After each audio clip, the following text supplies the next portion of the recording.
Banyamakuru mwitabiriye ubutumire bwacu, nagira ngo mbere na mbere mbashimire kuba mwitabiriye iki kiganiro. Nge nitwa Brigadier General Ronald Rwivanga, ndi umuvugizi w'ingabo z'u Rwanda, ndi kumwe na Colonel Lambert Sendegea, umuyobozi mukuru ushinzwe abakozi mu ngabo z'u Rwanda. Impamvu yatumye tubahamagara ni ukugira ngo tubasobanurire birambuye urwego rw'inkeragutabara, imiterere n'imikorere y'uru rwego nk'ishami rimwe mu mashami 4 agize igisirikare cy'u Rwanda, ariyo ingabo zirwanira ku butaka Land Force, ingabo zirwanira mu kirere Air Force, ingabo zishinzwe ubuzima Military Health Service, n'ingabo z'inkeragutabara Reserve Forces.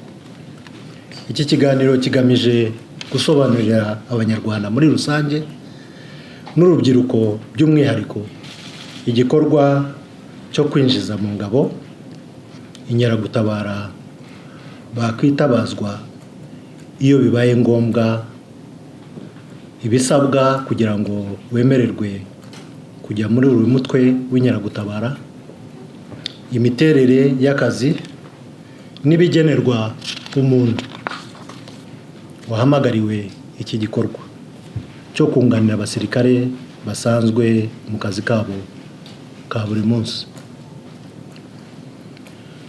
Mu rwego rwo kongerera ingabo z'u Rwanda ubushobozi n'ubumenyi mu ngeri zitandukanye, umutwe w'inkeragutabara urateganya kuzagira ingabo ziri mu byiciro 3 bikurikira.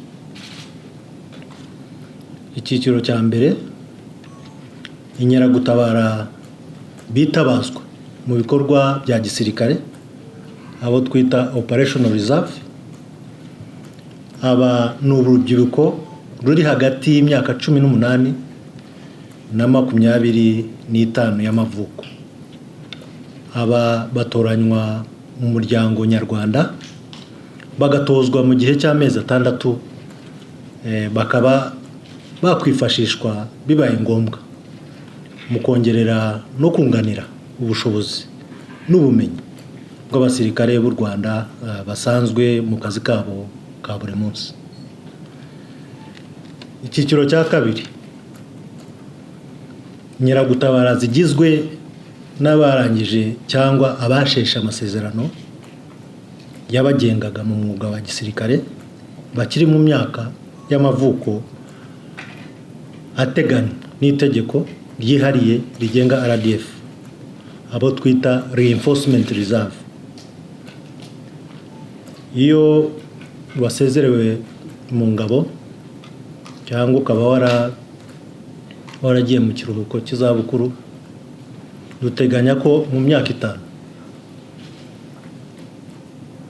ushobora kuba Reinforcement Reservist, ukunganira ingabo, ukaguma. Tuba dushaka abantu bafite ubumenyi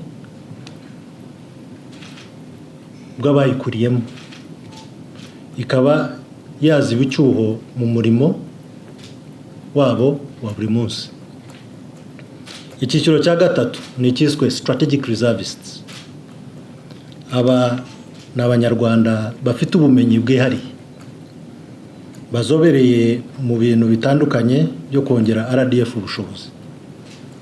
Muri iki cyiciro tuzasangamo abasivili bafite ubumenyi bwihariye kandi bukenewe muri RDF, binjiye mu mutwe w'inkeragutabara nyuma yo guhabwa imyitozo. Aba binjizwa hagendewe cyane cyane ku bumenyi bwihariye bafite kandi bukenewe mu ngabo z'u Rwanda.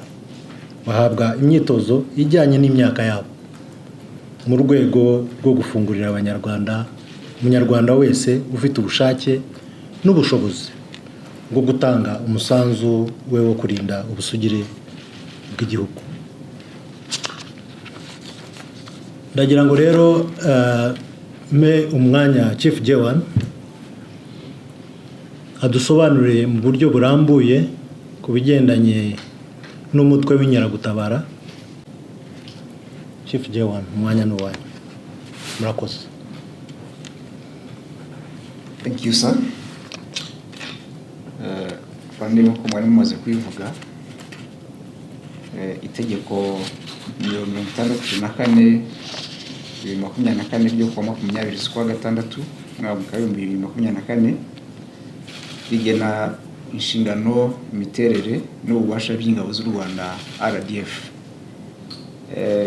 Ibiteganya mu ngingo yayo ya 17 aho ivuga ko ingabo z'u Rwanda zigizwe n'ibyiciro 4 ari byo ingabo zirwanira ku butaka, ingabo zirwanira mu kirere, ingabo zishinzwe ubuzima n'ingabo z'inkeragutabara. Umutwe w'inkeragutabara rero ni icyiciro cy'ingabo zigizwe n'abakora akazi ka gisirikare ku buryo budahoraho ariko bashobora kwitabazwa igihe cyose bibaye ngombwa. Igitekerezo cy'inkeragutabara ntabwo ari gishya mu muryango nyarwanda. Ni uburyo buhuriweho butuma abantu bari mu buzima busanzwe bahamagarwa kugira ngo bunganire abasirikare b'igihugu mu kurinda ubusigire bw'igihugu. Izi nshingano rero ziba zisaba ko ingabo z'u Rwanda zihora zongererwa imbaraga zihamye zo guhangana n'ibyahungabanya ubusugire n'umutekano w'u Rwanda muri iki gihe ndetse n'ikizaza. Ni muri urwo rwego rero ingabo z'u Rwanda ziteganya igikorwa cyo kwinjiza mu ngabo z'u Rwanda umutwe w'inkeragutabara, urubyiruko rushoboye kandi rufite ubushake rwakwitabazwa bibaye ngombwa mu kunganira abasirikare b'u Rwanda basanzwe bakora uwo murimo buri munsi. Abakenewe muri iki gikorwa ni urubyiruko ruri hagati y'imyaka 18 na 25 y'amavuko barangije amashuri 6 yisumbuye no kujyana hejuru. Hanyuma ku bafite ubumenyi bwihariye bo hazajya hitabwaho ku byo bize mu mashuri n'ubumenyi bafite mu rwego runaka. Rero kwiyandikisha n'ibizamini by'ijonjora bizakorerwa mu turere mbere yo kujya gukora imyitozo igabiro, kugira ngo mumaze iminsi mubyumva ku bitangazamakuru bitandukanye ko icyo gikorwa kizatangira ku itariki ya 19 z'uku kwezi. Ahangaha nagira ngo isobanure ko itangazo ririho rinyuraho rirahurirana n'iryatambutse mu kwezi kwa 7 naryo rihamagara ingabo zo zikora akazi ku buryo bwa buri munsi. Rero bisobanuke neza yuko nuvuga ngo zaba ingabo zikora akazi ku buryo buhoraho n'ingabo zikora z'inkeragutabara, igikorwa kizabera rimwe kandi n'ahantu hamwe. Rero kugira ngo wemererwe kwinjira mu mutwe w'inkeragutabara ugomba kuba wujuje ibi bikurikira. Ugomba kuba uri umunyarwanda, ugomba kuba uri hagati y'imyaka 18 na 25, ugomba kuba ufite ubuzima buzira umuze, ugomba kuba utarakatiwe n'inkiko, ugomba kuba utarakurikiranyweho ibyaha n'inkiko, ugomba kuba utagaragara ku rutonde rw'abirukanwe mu mirimo ya leta kereka warahanagweho ubusembwa, ugomba kuba utagaragara ku rutonde rw'abatemerewe kuba abakozi ba leta, ugomba gutsinda ibizamini bizatangwa, ugomba kuba uri indakemwa mu mico no mu myifatire, ugomba kuba ufite ubushake bwo kwinjira mu ngabo z'u Rwanda ku mutwe w'inkeragutabara, ugomba kandi kuba wararangije amashuri 6 yisumbuye no kuzamura. Kuri cya cyiciro cya strategic reserve ho ugomba kuba ufite nibura impamyabumenyi ya kaminuza, kushaka kujya ku mutwe w'inkeragutabara na ndetse ufite ubumenyi bwihariye, bivuze ngo special skills na experience. Iyo watsinze ibizamini biteganywa by'ijonjora, ujya ku mahugurwa ya gisirikare azabera i Gabiro. Ahangaha amahugurwa ateganyije kuzamara amezi 6, ariko na nyuma y'amahugurwa nuvuga ngo abarangije amahugurwa bikateganyije ko bazakora amezi 18 nyuma yuko bashobora kwemererwa gusubira ubuzima busanzwe. Rero iyo urangije amahugurwa ya gisirikare nibwo uhita witwa inkeragutabara kandi ukabihererwa certificate. Iyo umaze kwitwa inkeragutabara, amategeko afite ibyo akugenera. Hari iteka rya Minisitiri w'Ingabo z'u Rwanda rigena uburenganzira n'ibigenerwa inkeragutabara. Minisitiri w'Ingabo ashingiye ku itegeko nshinga rya Repubulika y'u Rwanda mu ngingo zaryo za 121, 122 n'174, ashingiye kandi ku iteka rya Perezida nimero 22/01 ryo kuwa 21 z'ukwezi kwa 10 2016, rihindura kandi ryuzuza iteka rya Perezida nimero 33/01 ryo kuwa 3 ukwezi kwa 9 2012, rigena imiterere n'inshingano zihariye bya buri cyiciro mu bigize ingabo z'u Rwanda, cyane cyane mu ngingo ya 11. Abinjira mu mutwe w'inkeragutabara bazajya bahembwa umushahara n'ibindi byose bagenerwa mu gihe bari mu myitozo no mu gihe bahamagawe kuza mu kazi, bingana n'ibyo abasirikare bari mu kazi ka buri munsi bahabwa abasirikare bari mu rwego rumwe, nk'uko biteganywa na stati yihariye y'ingabo z'u Rwanda. Bafite uburenganzira bwo kutamburwa akazi basanzwe bakora mu gihe bahamagawe gukora amahugurwa ya gisirikare cyangwa bahamagawe gukora akazi ka gisirikare. Ahangaha bivuga ngo iyo umuntu arangije amahugurwa y'ibanze ya gisirikare kugira ngo agakomeza akakora akazi hanyuma akaza gusubira mu buzima busanzwe, hari igihe kigera akongera guhamagarwa gukora amahugurwa ya gisirikare.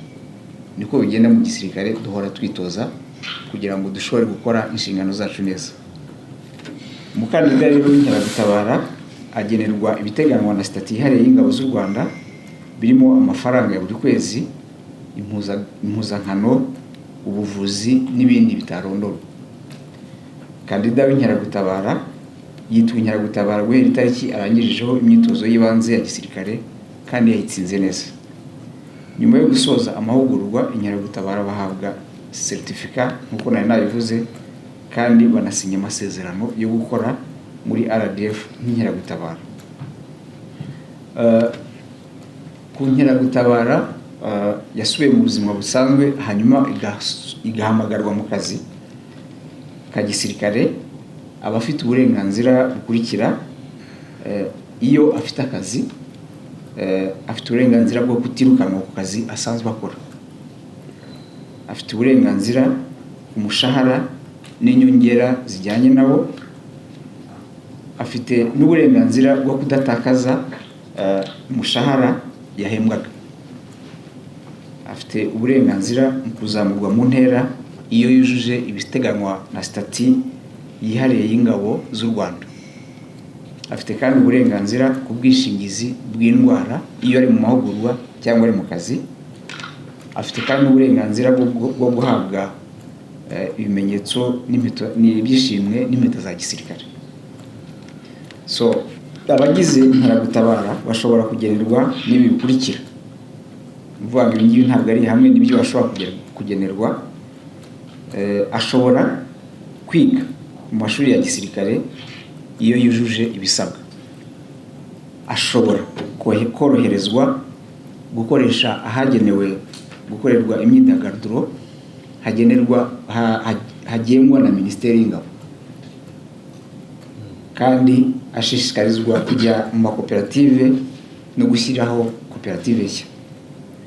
ashobora gufashwa kubona akazi mu nganda no mu mishinga ibyara inyungu icungwa na Minisiteri y'Ingabo. Ashobora kandi guhabwa amahirwe yo kwimenyereza mu mwuga mu nzego n'ibigo bishamikiye kuri Minisiteri y'Ingabo. Ibi nibyo agenerwa igihe akibarwa nk'inkeragutabara, ariko nk'uko bigenda no mu kazi hose, ukora akazi ariko hakagera igihe ugasohokamo. Rero itegeko riteganya ni ryari inkeragutabara irangira kwitwa inkeragutabara. Ni ku mpamvu zikurikira: hari kurangiza igihe cyo kubarirwa mu nkeragutabara ku buryo buhoraho. Aha ni ukuvuga ngo iyo igihe cye cya retirement cyangwa cyo kujya mu zabukuru kigeze. Ubundi buryo cyangwa indi mpamvu ni iseswa ry'amasezerano y'umurimo, mu Cyongereza ibyo twita rescission of contract. Indi mpamvu ya gatatu ni ugusaba kureka umurimo w'inkeragutabara bikwemerwa. Aha ngaha mu Cyongereza babyita granted request. Ingingo ya kane ni ugukurwa mu kazi kubera impamvu z'uburwayi, mu Cyongereza byitwa medical discharge. Ingingo ya gatanu ni ukwirukana cyangwa se dismissal. Ingingo ya gatandatu ni ukunyagwa amapeti n'impeta za gisirikare. Ingingo ya karindwi ni ugukatirwa burundu igihano cy'igifungo kingana cyangwa kitarenze imyaka 2. Ingingo ya nyuma ni urupfu. Bivuga ngo ibyo nibyo bishobora gutuma umuntu ava cyangwa reka umurimo w'inkeragutabara. Iyo rero umuntu arangije umurimo we neza w'inkeragutabara, stati ihari ya gisirikare igihe byimugenera, hari imperekeza ihabwa inkeragutabara irangije amasezerano y'umurimo, ibarwa hashingiye ku giteranyo cy'igihe cyose yahamagariwe gukora imyitozo n'akazi ka gisirikare ka buri munsi.